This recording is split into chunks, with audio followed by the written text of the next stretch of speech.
ಮೊದಲ ಸಾರ್ವತ್ರಿಕ ಚುನಾವಣೆಯಿಂದ ಮೊದಲುಗೊಂಡು ಮತದಾರ ಪರಿಷ್ಕರಣೆ ಪಟ್ಟಿಯ ಪರಿಷ್ಕರಣೆ ನಡೆಯೋದು ಒಂದು ಸಾಂವಿಧಾನಿಕ ಹಿತಾಸಕ್ತಿಯನ್ನು ರಕ್ಷಣೆ ಮಾಡುವ ಸಲುವಾಗಿಯೇ ಚುನಾವಣಾ ಆಯೋಗ ಮಾಡ್ತಾ ಬಂದಿರೋದು. ಆದರೆ ಕಾಂಗ್ರೆಸ್ಸಿಗೆ ಎಲ್ಲದರಲ್ಲೂ ತಪ್ಪು ಹುಡುಕುವಂಥ ಒಂದು ಕೆಟ್ಟ ಮನೋಭಾವನೆ ಅಧಿಕಾರ ಕಳ್ಕೊಂಡ ನಂತರ ಬಂದ್ಬಿಟ್ಟಿದೆ. ಹಾಗಾಗಿ ಇವರು ಮತ್ತು ಇಂಡಿ ಒಕ್ಕೂಟ SIR ವಿರುದ್ಧನೇ ಒಂದು ಅಪಪ್ರಚಾರ ಶುರು ಮಾಡಿದ್ರು. ಅಪಪ್ರಚಾರ ಶುರು ಮಾಡೋದು ಇದು ಮೊದಲನೇ ಸಾರಿ ಅಂತೇನಿಲ್ಲ. CAA ಬಗ್ಗೆ ಅಪಪ್ರಚಾರ ಶುರು ಮಾಡಿದ್ರು, ಕೃಷಿ ಕಾಯ್ದೆ ಬಗ್ಗೆ ಅಪಪ್ರಚಾರ ಶುರು ಮಾಡಿದ್ರು, EVM ಬಗ್ಗೆ ಅಪಪ್ರಚಾರ ಶುರು ಮಾಡಿದ್ರು.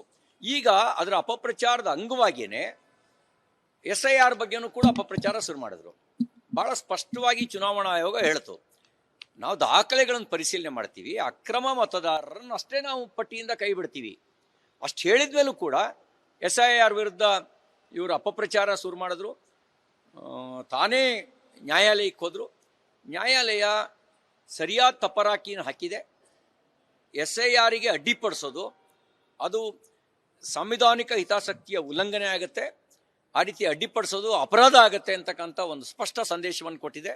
ಆ ತೀರ್ಪನ್ನು ನಾವು ಸ್ವಾಗತಿಸ್ತೇನೆ. ಮತದಾರರ ಪಟ್ಟಿ ಪರಿಷ್ಕರಣೆ ಆಗಲೇಬೇಕು. ಅಕ್ರಮ ಮತದಾರರು ಪಟ್ಟಿಯಲ್ಲಿ ಇರೋರನ್ನು ಕೈ ಬಿಡಲೇಬೇಕು. ಇಲ್ಲದೇ ಇದ್ರೆ ಪಾಕಿಸ್ತಾನದವರು ಬಾಂಗ್ಲಾದೇಶದವರೆಲ್ಲ ಬಂದು ಇಲ್ಲಿ ವೋಟರ್ ಲಿಸ್ಟಿಗೆ ಸೇರ್ಕೊಂಡು ವೋಟ್ ಹಾಕೋದಾದ್ರೆ ದೇಶಭಕ್ತರು ಎಲ್ಲಿ ಗೆಲ್ಲಕ್ಕೆ ಸಾಧ್ಯ? ದೇಶದ್ರೋಹಿಗಳಷ್ಟೇ ಗೆಲ್ತಾರೆ. ಈ ಕದ್ದು ಮುಚ್ಚಿ ಪಾಕಿಸ್ತಾನ ಜಿಂದಾಬಾದ್ ಅಂತ ಕೂಗೋರು ನಾಳೆ ಸಾರ್ವಜನಿಕವಾಗಿ ಬಹಿರಂಗವಾಗೇ ಕೂಗಕ್ಕೆ ಶುರು ಮಾಡ್ತಾರೆ. ವಿಧಾನಸೌಧದ ಒಳಗೆ ಕೂಗಿದ್ರು ಆಶ್ಚರ್ಯ ಇಲ್ಲ, ಯಾಕೆಂದ್ರೆ ಅವರಿಂದಲೇ ಗೆದ್ದು ಬಂದಿರ್ತಾರಲ್ಲ. ಬಾಂಗ್ಲಾದೇಶ ಪಾಕಿಸ್ತಾನದವ್ರು ಓಟ್ ತಗೊಂಡು ಗೆದ್ದು ಬಂದ ಮೇಲೆ ಋಣ ತೀರ್ಸೋ ಕೆಲಸ ಮಾಡಬೇಕಲ್ಲ. ಋಣ ತೀರ್ಸೋ ಕೆಲಸ ಮಾಡೋಕ್ಕೆ ಇಲ್ಲಿ ಬಂದು ಒಳಗೂ ಬಂದು ಕೂಗಕ್ಕೆ ಶುರು ಮಾಡಿದ್ರೆ ನಮ್ಮ ಸಂವಿಧಾನ ಉಳಿಯುತ್ತಾ? ನಮ್ಮ ದೇಶ ಉಳಿಯುತ್ತಾ? ಹಾಗಾಗಿ ನ್ಯಾಯಾಲಯ ಸುಪ್ರೀಂ ಕೋರ್ಟ್ ಕೊಟ್ಟಿರುವ ತೀರ್ಪು ಸ್ವಾಗತಾರ್ಹ, ಅದನ್ನು ನಾನು ಸ್ವಾಗತಿಸ್ತೀನಿ. ಇನ್ನಾದರೂ ಕೆಳಗೆ ಮೇಲೆ ಮುಚ್ಕೊಂಡು ನ್ಯಾಯಾಲಯದ ಆದೇಶವನ್ನು ಪಾಲಿಸಿ ನ್ಯಾಯಯುತವಾಗಿರತಕ್ಕಂಥ ಮತದಾರರ ಪಟ್ಟಿ ಆಗುವಂತೆ ನೋಡ್ಕೊಳ್ಳಿ. ಮೆಟ್ರೋಗೆ ಶಾಡೋ ಅಮೌಂಟ್ ಅಂತಂದು ರಾಜ್ಯ ಸರ್ಕಾರ ಕೊಡ್ತಿತ್ತು, ಅಂದರೆ ಬಜೆಟ್ನಲ್ಲಿ ಮೀಸಲಿರ್ತಿತ್ತು. ಅಂದರೆ ಈ ಸರ್ಕಾರದಲ್ಲಿ ಅಮೌಂಟ್ ಇಲ್ಲದೆ ಇರೋದೇ ಮೆಟ್ರೋದಲ್ಲಿ ಇಷ್ಟೊಂದೆಲ್ಲ ಬೆಲೆ ಏರಿಕೆ ಮಾಡೋದಕ್ಕೆ, ಪ್ರಯಾಣ ದರ ಜಾಸ್ತಿ ಮಾಡೋದಕ್ಕೆ ಕಾರಣ ಅಲ್ಲ. ಈಗ ಇವ್ರೇನಂದರೆ ಅದನ್ನು ಒಪ್ಕೋಬೇಕಲ್ಲ, ನಮಗೆ ಹಣ ಕೊಡೋಕ್ಕಾಗ್ತಿಲ್ಲ, ಅದಕ್ಕೆ ಮೆಟ್ರೋ ದರ ಏರಿಕೆ ಮಾಡ್ತಾ ಇದ್ದೀವಿ, ಒಂದು ಅನಿವಾರ್ಯ ಕ್ರಮ ಅನ್ನೋದರ ಹೇಳಬೇಕಿತ್ತು. ಆದರೆ ಕೇಂದ್ರದ ಮೇಲೆ ಗುಬ್ಬ ಕೂರಿಸ್ತಿದ್ರಿ. ನಮ್ದು ಅಲ್ವೇ ಎಲ್ಲ ಹೇಳ್ಬೇಕಾದ್ರೆ ಹೇಳ್ತೀರಿ, ಕೇಂದ್ರದ 20%, ನಮ್ದು 80%, ಅದೆಲ್ಲ ನಮ್ಮದೇ ಅಂತ. ಬೆಲೆ ಏರಿಕೆ ಬಂದಾಗ ಕೇಂದ್ರದ್ದೇನೂ ಇಲ್ಲ ಅಲ್ಲ, ಇದು ರಾಜ್ಯದ್ದೇನೂ ಇಲ್ಲ, ಎಲ್ಲ ಕೇಂದ್ರದ್ದು ಒಂದು ಸುಳ್ಳು ಯಾಕೆ ಹೇಳ್ತೀರಿ? ತೇಜಸ್ವಿ ಸೂರ್ಯ ಅವರು ಈ ಸರ್ಕಾರದ ಬಂಡವಾಳವನ್ನು ಬಯಲು ಮಾಡೋದಕ್ಕೆ ಸೂಕ್ತವಾಗಿರೋದನ್ನೇ ಮಾಡಿದ್ದಾರೆ. ಖಾಲಿ ಟ್ರಂಕ್ ಇಟ್ಕೊಂಡು ಹೋಗಿದ್ದಾರೆ, ಖಾಲಿ ಚಂಬ್ ಹಿಡ್ಕೊಂಡು ಹೋಗ್ಬೇಕಿತ್ತು. ಇದು ಒಂದು ರೀತಿ ಖಾಲಿ ಚೊಂಬಿನ ಸರ್ಕಾರ ಈ ಸರ್ಕಾರ. ಸರ್, ಇದರ ಜೊತೆಗೆ 4 ನಿಗಮಗಳು BMTC, KSRTC, NEWS ಈ ಎಲ್ಲದಕ್ಕೂ ಕೂಡ ಶಕ್ತಿ ಯೋಜನೆಯ ಮೂಲಕ 600 ಕೋಟಿಗೂ ಹೆಚ್ಚು ಜನ ಪ್ರಯಾಣ ಮಾಡಿದ್ದಾರೆ ಮಹಿಳೆಯರು. ಇನ್ನೂ ಕೂಡ 2440 ಕೋಟಿ ಬಾಕಿ ಬರಬೇಕಾಗಿದೆ ರಾಜ್ಯ ಸರ್ಕಾರದಿಂದ 4 ನಿಗಮಕ್ಕೆ. ಶಕ್ತಿ ಯೋಜನೆ ಮಹಿಳೆಯರಿಗೆ ಉಚಿತ ಪ್ರಯಾಣದ ಅವಕಾಶವನ್ನು ಒದಗಿಸಿಕೊಟ್ಟಿದೆ. KSRTCಯ 4 ನಿಗಮಗಳನ್ನು ನಿಶ್ಶಕ್ತಿಯಾಗಿ ಮಾಡಿದೆ, ಅದು ಸತ್ಯ. ಬಸ್ಸುಗಳು ತಳ್ಳೋ ಮಾಡಲಾಗಿದ್ದಾವೆ. 4 ರೂಟ್ ಓಡಾಡ್ತಿದ್ದಂಥ ಗ್ರಾಮೀಣ ಪ್ರದೇಶದ ರೂಟ್ ಬಸ್ಸುಗಳು 1-2 ಇಳಿದಿದ್ದಾವೆ. ಸಂಬಳ ಕೊಡೋಕ್ಕೂ ಪರಿತಪಿಸುವಂಥ, ಸಾಲ ಮಾಡಬೇಕಾದಂಥ ಪರಿಸ್ಥಿತಿ ಉಳಿದ 4 ನಿಗಮಗಳಿಗಿದೆ. ಯಾಕೆ ಅಂದರೆ ಇವರು ಮಹಿಳೆಯರಿಗೆ ಶಕ್ತಿ ತುಂಬ್ತಾ ಇದ್ದೀವಿ ಅಂಥೇಳಿ ನಿಗಮಗಳನ್ನೇ ನಿಶಕ್ತಿ ಮಾಡಿದ್ರೆ ಇನ್ನು ಬಸ್ಸೇ ಓಡಾಡದೇ ಇದ್ದಾಗ ಉಚಿತ ಬಸ್ಸಿನ ಪ್ರಶ್ನೆನೇ ಬರೋದಿಲ್ವಲ್ಲ. ಇದು ವಾಸ್ತವಿಕವಾಗಿರತಕ್ಕಂಥ ಪರಿಸ್ಥಿತಿ. ದೇಶಪಾಂಡೆ ಸಾಹೇಬರು ಹಿರಿಯ ಶಾಸಕರು, ಅವರು ಸತ್ಯ ಹೇಳಿದ್ದಾರೆ.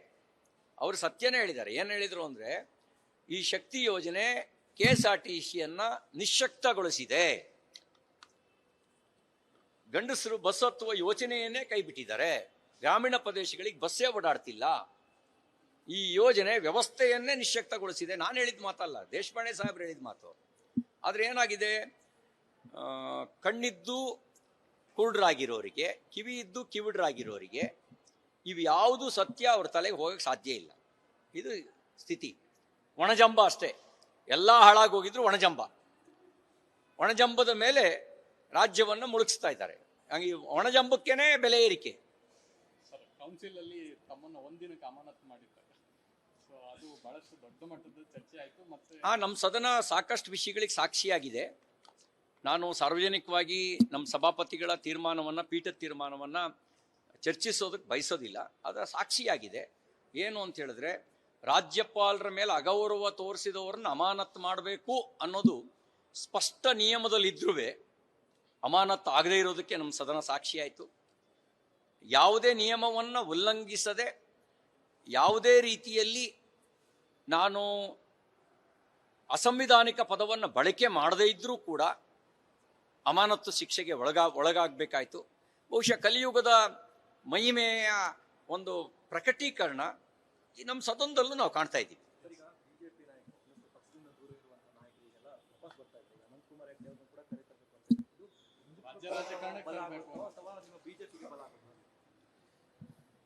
ನೋಡಿ, ಹಿಂದುತ್ವಕ್ಕೆ ಬಲ ಅಂದ್ರೆ ಅದು ರಾಷ್ಟ್ರೀಯತೆಗೆ ಕೊಡೋ ಬಲ. ಭಾರತದ ರಾಷ್ಟ್ರೀಯತೆಯ ಮೂಲ ವಿಚಾರ ಏನು?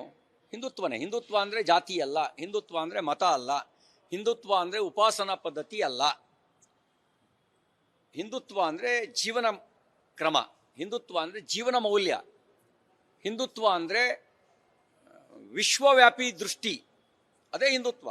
ಇನ್ನೆಲ್ಲವೂ ಸಂಕುಚಿತತೆಯನ್ನ ಬೋಧಿಸಿದ್ರೆ ಬೇರೆ ಮತಗಳು, ತನ್ನ ಮತವನ್ನು ಮಾತ್ರ ಉದ್ದೇಶಿಸಿ ಆಲೋಚಿಸಿದ್ರೆ, ಹಿಂದುತ್ವ ಬರೀ ಮನುಷ್ಯರನ್ನಲ್ಲ, ಪ್ರಾಣಿ ಪಕ್ಷಿ ಜಡ ಜೀವ ಜಂತುಗಳನ್ನು ಕೂಡ ಕುರಿತು ಚಿಂತಿಸಿರೋ ಕಾರಣಕ್ಕೆ ಅದು ವಿಶ್ವವ್ಯಾಪಿ. ಅದೊಂದು ಜೀವನ ಮೌಲ್ಯ. ಆ ಜೀವನ ಮೌಲ್ಯ ರಾಷ್ಟ್ರವನ್ನೇ ಗಟ್ಟಿಗೊಳಿಸುತ್ತೆ. ಹಾಗಾಗಿ ಬರೀ ಪಕ್ಷ ಗಟ್ಟಿಗೊಳಿಸೋದಕ್ಕಲ್ಲ ಭಾರತೀಯ ಜನತಾ ಪಾರ್ಟಿ ರಾಜಕಾರಣದಲ್ಲಿರೋದು. ಪಕ್ಷವನ್ನು ಗಟ್ಟಿಗೊಳಿಸ್ಕೊಳ್ಳೋಕ್ಕಲ್ಲ, ರಾಷ್ಟ್ರವನ್ನು ಗಟ್ಟಿಗೊಳಿಸೋದಕ್ಕೆ ನಾವು ರಾಜಕಾರಣ ಕ್ಷೇತ್ರದಲ್ಲಿರೋದು. ಹಾಗಾಗಿ ರಾಷ್ಟ್ರಕ್ಕೆ ಒಳ್ಳೇದಾಗತ್ತೆ. ಕೊನೆಯದಾಗಿ ಮುಂದೆ ಒಂದು ಡಿ.ಕೆ. ಶಿವಕುಮಾರ್ ಮತ್ತೆ ಸಿದ್ದರಾಮಯ್ಯನವರ ನಡುವೆ ನಡೀತಾ ಇರ್ತಕ್ಕಂಥ ಈ ಒಂದು ಕುಸ್ತಿ ಈಗ ಕ್ಲೈಮ್ಯಾಕ್ಸ್ ಹಂತಕ್ಕೆ ಬಂದಿದ್ಯಾ? ಕುಸ್ತಿ ನಡೀತಾ ಇದೆ ಅಂತ ನಿಮ್ಗೆ ಅನಿಸ್ತಾ ಇದೆಯಾ? ಬರೀ ಹೇಳಿಕೆಗಳನ್ನ, ಉಪ ಹೇಳಿಕೆಗಳನ್ನ ನೀವು ಕುಸ್ತಿ ಅಂತ ಅನ್ಕೊಬಾರ್ದು. ಕುಸ್ತಿ ಅಂದ್ರೆ ಅದಕ್ಕೆ ಅದರದೇ ಆದ ಒಂದು ವಿಶೇಷವಾದ ಅರ್ಥ ಇದೆ.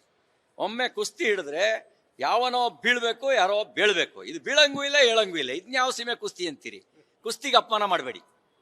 ಮೊದಲ ಸಾರ್ವತ್ರಿಕ ಚುನಾವಣೆಯಿಂದ ಮೊದಲುಗೊಂಡು ಮತದಾರ ಪರಿಷ್ಕರಣೆ, ಪಟ್ಟಿಯ ಪರಿಷ್ಕರಣೆ ನಡೆಯೋದು ಒಂದು ಸಾಂವಿಧಾನಿಕ ಹಿತಾಸಕ್ತಿಯನ್ನು ರಕ್ಷಣೆ ಮಾಡುವ ಸಲುವಾಗಿಯೇ ಚುನಾವಣಾ ಆಯೋಗ ಮಾಡ್ತಾ ಬಂದಿರೋದು.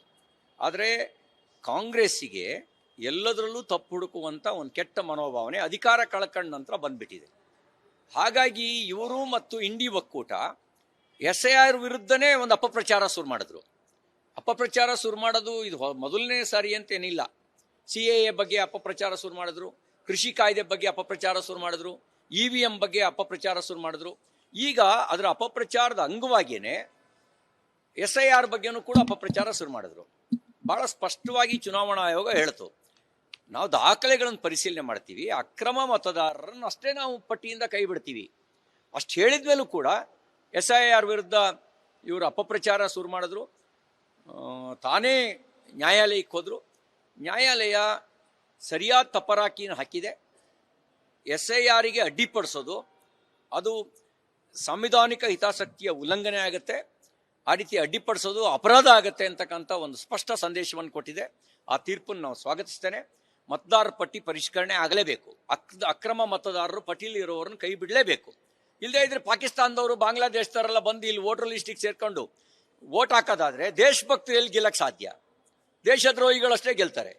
ಈ ಕದ್ದು ಮುಚ್ಚಿ ಪಾಕಿಸ್ತಾನ ಜಿಂದಾಬಾದ್ ಅಂತ ಕೂಗೋರು ನಾಳೆ ಸಾರ್ವಜನಿಕವಾಗಿ ಬಹಿರಂಗವಾಗೇ ಕೂಗಕ್ಕೆ ಶುರು ಮಾಡ್ತಾರೆ. ವಿಧಾನಸೌಧದ ಒಳಗೆ ಕೂಗಿದ್ರು ಆಶ್ಚರ್ಯ ಇಲ್ಲ, ಯಾಕೆಂದ್ರೆ ಅವರಿಂದಲೇ ಗೆದ್ದು ಬಂದಿರ್ತಾರಲ್ಲ.